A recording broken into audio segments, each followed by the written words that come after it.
Здравейте, приятели! Сладкиши, торти и бомбони! Днес искам да ви разкажа за раждането на Тина. Реших да изчакам 3 години преди да направя това видео, за да мога през това време да се успокоя и да не съм толкова емоционална. Само като се сетя как се появи моята малка принцеса и се умилявам. Ох, извинете. Така, първият най-важен въпрос е: защо реших да родя в Канада?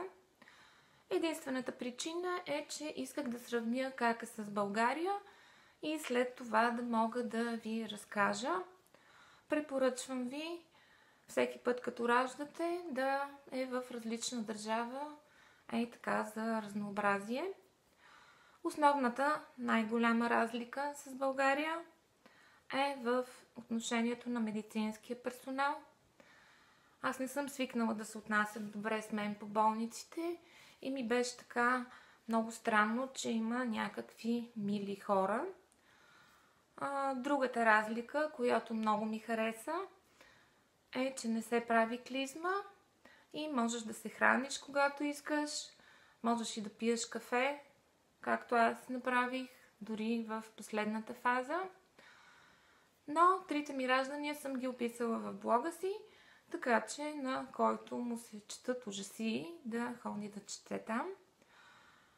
Иначе с малката ми принцеса по време на раждането получих една сила, една енергия така от главата си през цялото тяло и чак до петите, и това ми помогна да я родя.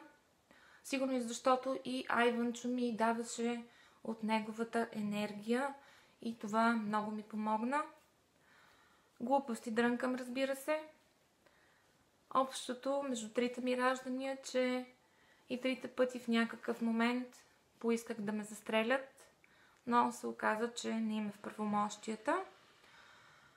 И така се роди моята принцеса. След няколко дни тя става на 3 години.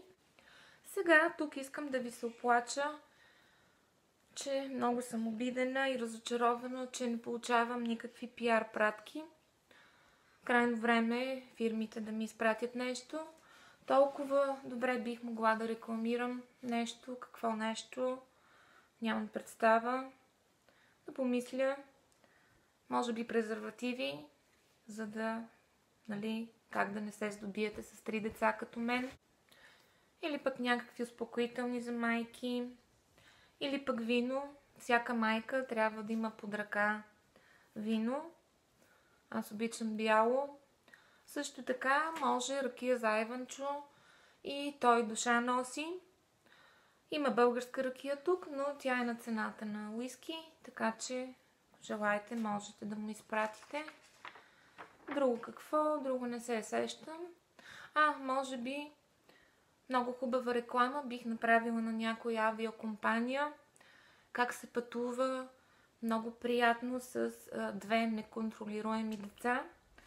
Така че Луфтханза да не се притесняват да се свържат с мен. Само 3 билета до София ми трябват. Толкова пък сме летяли и да не се сещат да дадат някой безплатен билет. И в тази връзка също така може и някакви куфари и раници за път. Друго като че ли не ми трябва.